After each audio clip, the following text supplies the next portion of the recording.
This is a bill for introduction, adding Article 20 to Chapter 10 of the Fresno Municipal Code, prohibiting smoking in and around multi-unit rental properties. Sponsors are Vice President Esparza and Councilmember Maxwell. Vice President. The purpose here is to protect the health of our families and children who live in multifamily housing. I'm going to take just a quick minute to read a letter from a constituent of mine. For me, this was really the straw that broke the camel's back, and when I talked to this constituent over the phone, I knew that I had to bring this resolution forward. I am making my plea to you as I am taking chemotherapy and do not want to struggle to breathe because of the secondhand smoke that comes in through the vents, and I am not able to close these vents due to the fact that they are very old and do not have a knob to open and close the vents. You have nothing in here to help people stop smoking. You're just saying stop smoking. And they're not going to be able to just stop smoking.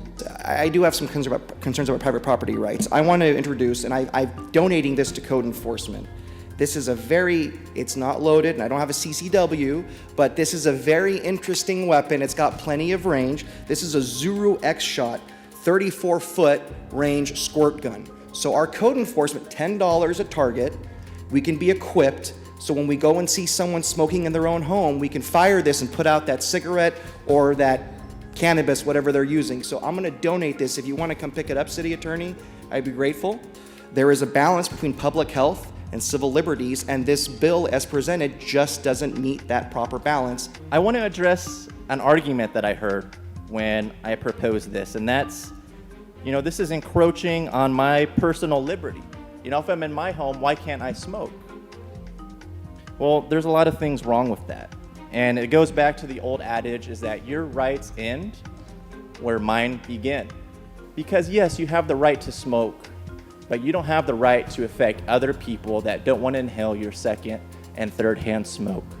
The apartment association, our health experts, the science and facts are there. This is good policy, and I'm ready to support it. So what happens when you have 2 or 3 people who might smoke in a large family and they're small children, and you get one who's willing to stop but the other 2? It's going to lead to people having to be evicted if they don't stop smoking. And everyone on this council is worried about people not being evicted. That's why they've extended the eviction moratorium way beyond the state. Well, just for the record, Councilmember, because I want to make it clear, because I think the argument is going into a little bit of murky territory. Not asking anyone to stop smoking. That's your God-given right. Asking you to step outside and do it. Is there an exemption for people with medicinal uses of marijuana? No. There's a lot of hypocrisy with this that I find as well. This council and people who are going to support this today eagerly and breathlessly supported bringing marijuana dispensaries to this city. 3 in each district. And in this, it's not only not smoking, you can't smoke marijuana in your home, you can't vape in your home, but we're going to bring all the products to you to buy and to smoke. I mean, if this isn't ultimate hypocrisy, I have no idea what is. I've heard, Councilmember Betterfield's problem with cannabis in the city. I just want to remind him that his issue is not with the council. The council didn't authorize cannabis, the voters did. By 2/3 of the voters authorized cannabis to be legalized in Fresno.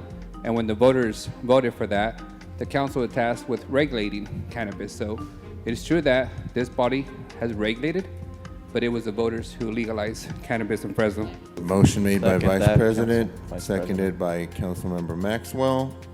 Any opposition? No. Two oppositions. All right.